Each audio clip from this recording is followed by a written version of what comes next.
खेल से खिलवाड़, भारत खेल में सियासत लाने से बाज नहीं आ रहा। भारत की पाकिस्तानी खिलाड़ियों के जश्न के खिलाफ फर्जा सिराई शिकायत लेकर आईसीसी के पास पहुंच गया। भारत ने साहिबजादा फरहान और हारिस राव के खिलाफ शिकायत दर्ज करवा दी। बीसीसीआई ने हारिस रऊफ और साहिबजादा फरहान के ऊपर स्ट्रिक्ट एक्शन ले लिया है, जो कि एक्शन आईसीसी के पास भी चला गया कि बीसीसीआई ने कंप्लेन कर दिया। हारिस रऊफ का जो एक्शन था वो बनाया जो उस दिन एरोप्लेन वाला, और साहिबजादा फरहान पे वो जो सेलिब्रेशन की थी उस पे हारिस रऊफ और साहिबजादा फरहान के ऊपर बीसीसीआई ने कंप्लेंट डाल दिया आईसीसी के अंदर। अब सवाल ये आता है, क्या बहुत बड़ा जुर्माना लगा है? तो जो बुनियादी मुद्दा था वो यही था कि सूर्या कुमार यादव ने उस जगह का नामुनासिब इस्तेमाल किया। हारिस रऊफ और साहिबजादा फरहान को 2 महीने की बैन लगाई जाएगी और एक हैवी किस्म का जुर्माना, फाइन जो है वो इन दोनों प्लेयर्स को अदा करना पड़ेगा। ये बात तो है, लेकिन एक बात और इसके साथ अब रिलेट की जा रही है। सूर्या कुमार यादव जो कि इंडिया के T20 के कप्तान है, पीसीबी ने एक जो है वो लेटर लिखा है, कंप्लेन किया है आईसीसी को दोबारा। सूर्या कुमार यादव के ऊपर ये दूसरी कंप्लेन है पीसीबी की आईसीसी को कि जो सूर्या कुमार यादव ने 14 सितंबर वाले मैच में जो है वो प्रेजेंटेशन सेरेमनी और प्रेस कॉन्फ्रेंस में खड़े होकर बैठ के जो पॉलिटिकल बातें की थी, उसके ऊपर पीसीबी ने जो है वो आईसीसी को एक और कंप्लेन कर दिया, जिसके ऊपर सूर्या कुमार यादव के ऊपर भी एक्शन लिया जाएगा या नहीं लिया जाएगा। इसको पीसीबी को जो मशवरा दिया था उस दिन रमीज राजा ने कि भाई तुम रेफरी के पीछे पड़े हुए हो, रेफरी जिस पे एक्शन हो सकता है वो वाली कंप्लेन तो करो ना, फिर शायद उसमें भी एक्शन हो जाए। और वो क्या है जिस पे आप कंप्लेन करें और शायद एक्शन हो जाए। तो वो मशवरा उन्होंने दिया था कि जनाब, और हमने भी यही बात की थी कि ये पाकिस्तान क्रिकेट बोर्ड ये फजूल में रेफरी के पीछे पड़ा हुआ है। रेफरी का क्या लेना देना है भाई, उन्होंने हैंडशेक नहीं करना तो नहीं करना। रेफरी जोर जबरदस्ती उनको घेर के ले आएगा कि नहीं जी तुसी भी हाथ आगे करो तो तुसी भी हाथ आगे करो तो हम हैंडशेक करवाते हैं आपका, तो वो तो होना नहीं है। हाँ, वहां तक तो मामला ठीक है, हैंडशेक करना है नहीं करना तो कोई बात नहीं जी, मर्जी आपकी, कोई रूल्स और कुछ इस तरह के मसले मसाइल वाली बात नहीं है।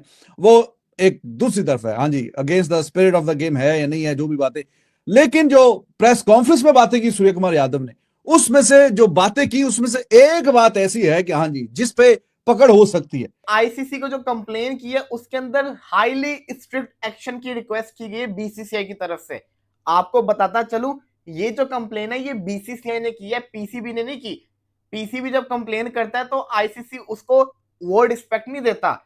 क्या बीसीसीआई की कंप्लेन के ऊपर एक्शन लिया जाएगा और किस चीज के ऊपर कंप्लेन की गई मैं आपको बताता हूं। साहिबजादा फरहान का वो बैड वाला एक्शन और उसके अलावा हारिस रऊफ का जो इशारे करना था वो। बंदा पूछे जो साहिबजादा फरहान ने किया, क्या वो एमएस धोनी ने नहीं किया था? वो सेलिब्रेशन एमएस धोनी ने नहीं की थी। और इसके अलावा हारिस रऊफ के जो एक्शन पे बात है, मैं इतना कहना चाहूंगा, शुरुआत किसने की?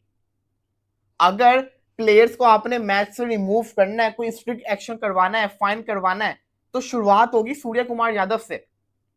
वो इसलिए होगी क्योंकि उसने मैच के बाद जिसको कहते हैं ना पोस्ट मैच प्रेजेंटेशन के अंदर पॉलिटिक्स की बातें की थी। मैं इधर सूर्या कुमार यादव को भी थोड़ा सा साइड पे कर रहा हूँ, मैं इधर साहिबजादा फरहान को भी थोड़ा सा साइड पे कर रहा हूँ। मैं इधर सबसे पहले लेके आ रहा हूँ उसको हारिस रऊफ को, और मैं बात करूंगा बड़ी होनेस्टी के साथ। देखें जी, हारिस रऊफ, सूर्या कुमार यादव ने ग्राउंड के अंदर, मुझे बताओ, of the field, on the field, अगर सूर्या कुमार यादव की मैं बात करूं, उसने कोई पाकिस्तानी प्लेयर्स को टीज किया हो, उसने किसी पाकिस्तानी प्लेयर्स के साथ बदतमीजी की हो, स्लैज किया हो, नहीं ना किया, ये होगा ऑन द फील्ड, नहीं किया। हारिस रऊफ ने इंडियन प्लेयर्स के साथ ऑन द फील्ड बदतमीजी की सबने देखी। शुभमन गिल और अभिषेक शर्मा के साथ ये वैसे ही अपनी तरफ से जो लड़ाई कर रहा था, मतलब उन्होंने पहले स्लैज नहीं था किया, स्लैज हारिस रऊफ ने किया था। और मैंने पहले भी बोला था कि ये मुझे चीजें हारिस रऊफ की तरफ से बिल्कुल ठीक नहीं लगी, मुझे ये हारिस रऊफ की तरफ से चीजें बिल्कुल अननेसेसरी लगी हैं। आप मैच हार रहे हो, आप इस तरह की चीजें कर रहे हो, इसका मतलब है आप अपनी इंटरनेशनल लेवल पे ज्यादा ओवर बेइज्जती करवा रहे हो, ठीक है। तो मशवरा फिर जो दिया, तो पता नहीं रमीज राजा ने मशवरा दिया या किसी ने बहरहाल उनको फिर सीधा मशवरा दिया कि आपने मुद्दा ही गलत उठाया हुआ है, तो आपकी कौन सुनेगा, एटलीस्ट आप सही मामला तो उठाएं। तो सही मामला क्या था कि जी सूर्या कुमार यादव के मुतालिक आप कंप्लेन करें कि इंडियन कैप्टन सूर्या कुमार यादव, उन्होंने प्रेस कॉन्फ्रेंस में ऑपरेशन सिंदूर वगैरह का जो जिक्र किया है, ये जो बात है यहां पे पकड़ हो सकती है। तो फिर पीसीबी ने आईसीसी को कंप्लेन की और बीच में सूर्या कुमार यादव के ये जो अल्फाज थे वो सामने रखे और कहा कि जनाब ये आप खुद फैसला करें कि हाँ जी ये पॉलिटिसाइज हुआ है कि नहीं हुआ मामला। तो फिर अब दूसरी तरफ से भी बीसीसीआई ने बोले हारिस रऊफ पे आप एक्शन लें। हारिस रऊफ ने भी ये जो किया और साहिबजादा फरहान पे भी। तो भाई पहले तो मामला सिर्फ खेल के अंदर ही था। हाँ जी, चौके लग रहे थे, छक्के लग रहे थे, कोई आउट हो रहा था, नहीं आउट हो रहा था, हैंडशेक करना है या नहीं करना। लेकिन अब ऑफिशियली आईसीसी के पास कंप्लेंट्स पहुंच चुकी हैं। अगर आप सूर्य कुमार यादव के ऊपर एक्शन लेते हैं तो फिर आप हारिस रऊफ के ऊपर भी एक्शन ले सकते हैं। लेकिन अगर आप सूर्य कुमार यादव को छोड़ देते हैं, हारिस रऊफ को किसी एक मैच से बाहर करते हैं या उसके ऊपर फाइन लगाते हैं और साहिबजादा फरहान के ऊपर फाइन लगाते हैं, तो ये ज्यादती होगी और यहां पे पता चलेगा। अब बीसीसीआई ने क्या किया, बीसीसीआई ने एंडी पायक्राफ्ट को कहा है कि स्ट्रिक्ट एक्शन चाहिए, एक्शन लो इसके ऊपर। एंडी पायक्राफ्ट अकॉर्डिंग टू रमीज राजा, उन्होंने बताया था कि हमेशा इंडिया के मैचेस के अंदर मोर देन 90 मैचेस के अंदर यही जिसको कहते हैं ना मैच रेफरी थे। क्यों मैच रेफरी थे? क्योंकि ये जिसको कहते हैं ना किसी वजह से ही होते हैं ना। अब बीसीसीआई का इन पे दबदबा ज्यादा है। अब देखना ये है कि मैच रेफरी एंडी पायक्राफ्ट क्या एक्शन लेंगे। ये वही एंडी पायक्राफ्ट है जिसके अगेंस्ट पाकिस्तान ने कंप्लेन की थी, आईसीसी ने पाकिस्तान की नहीं सुनी और पाकिस्तान के हर मैच के अंदर यही जिसको कहते हैं ना मैच रेफरी नजर आते हैं। तो अब देखना ये है कि बीसीसीआई की कंप्लेन के ऊपर आईसीसी क्या एक्शन लेता है। जहां तक ताल्लुक साहिबजादा फरहान और हारिस रऊफ का है, उसमें भी पाकिस्तान के क्रिकेटर्स को ये जो साहिबजादा फरहान वाला गन शॉट वाला है ना, इस पे तो आपको रेफरेंस मिलते हैं माजी में धोनी, हाँ ठीक है जी, महेंद्र सिंह धोनी। उसके अलावा आईपीएल में भी कुछ आपको इसके फ्रेम मिलते हैं। सो ये होना नहीं चाहिए। मीडिया तो ये चला रहा है ना कि उनके अगेंस्ट भी कंप्लेंट कर दी गई है और उसके खिलाफ एक्शन लिया जाएगा दोनों पाकिस्तानी प्लेयर्स के खिलाफ। देखें बात यह कि जब आईसीसी में केस जाएगा ना, तो ये जो फ्रेम हैं महेंद्र सिंह धोनी के या आईपीएल के, ये तो रेफरेंस के तौर पर इस्तेमाल हो सकते हैं। पाकिस्तान क्रिकेट टीम के खिलाड़ियों को भी एक अंदाज से खेल में उस किस्म की चीज़ें नहीं करनी चाहिए जो कि उसकी स्पिरिट के खिलाफ है। लेकिन ये शुरुआत जहाँ से हुई है वो खुद सूर्य कुमार यादव ने की है, उसकी भारतीय रवैये की वजह से हुई है और उसके जवाब में आया है। ठीक है, अब इसको किसी एक जगह पर आकर खत्म हो जाना चाहिए। सो ये कोई इतना अच्छा तासुर नहीं है खेल का। दोस्तों आखिरकार बीसीसीआई ने साहिबजादा फरहान और हारिस रऊफ के खिलाफ कंप्लेंट डाल दिया आईसीसी में।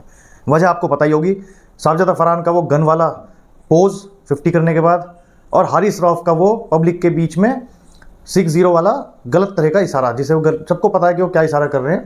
तो इन दोनों के खिलाफ बीसीसीआई ने आईसीसी में कंप्लेंट डाल दी है और यहाँ तक ऐसा भी हो सकता है कि इनको भारी जुर्माना या फिर बैन का सामना करना पड़े। लेकिन वहीं अगर पाकिस्तानी मीडिया की सुने तो इस बात से खलबली मची हुई है और ये नए नए तर्क ला के दे रहे हैं। वो कह रहे हैं कि ऐसा जो सिग्नेचर स्टेप है 50 के बाद, वो तो पहले धोनी ने भी किया था। और एक चीज़ और नहीं लाए हैं पाकिस्तानी मीडिया के हिसाब से, इन्होंने पीसीबी ने भी एक कंप्लेंट डाली है सूर्य कुमार यादव के खिलाफ। उन्होंने कहा है कि प्रेस कॉन्फ्रेंस में सूर्य कुमार यादव ने भी कुछ पॉलिटिकल बातें करी थी जो उसे नहीं करनी चाहिए थी और वहीं से इस चीज़ की, इस मसले की शुरुआत हुई थी। तो मैं आपको एक चीज़ याद दिला दूं, सूर्य कुमार यादव की प्रेस कॉन्फ्रेंस हुई थी मैच खत्म होने के बाद, जहां पर सूर्य कुमार यादव मैच जीत चुके थे और उन्होंने विक्ट्री जो है डेडिकेट करी थी पहलगाम के विक्टिम्स के नाम। अब यहाँ पर उल्टा है, यहाँ पर आपने कोई विक्ट्री हासिल नहीं करी, लेकिन आप एक तरह से स्लेजिंग कर रहे हो या फिर परेशान कर रहे हो बैट्समैनों को, इंडियन टीम के खिलाड़ियों को और साथ साथ वहाँ पर बैठी हुई आवाम को। तो मेरे ख्याल से ये जो है सोचने वाली बात है आईसीसी को भी कि यहाँ पर ज़्यादा दिक्कत करने वाला खिलाड़ी कौन है, परेशान करने वाला खिलाड़ी कौन है। बेमतलब की स्लेजिंग करी जा रही है, पब्लिक के बीच में जो गलत तरीके के इशारे करे जा रहे हैं, तो ये चीज़ें नहीं होनी चाहिए। आखिरकार जो आईसीसी का फैसला होगा उसे हम सब देखेंगे। आपको ये वीडियो कैसी लगी प्लीज़ कमेंट बॉक्स में ज़रूर लिखना और जो लोग चैनल पर नए हैं प्लीज़ चैनल को सब्सक्राइब जरूर करना। हम आपके लिए ऐसी वीडियोस को लाते रहेंगे। जय हिंद, जय भारत।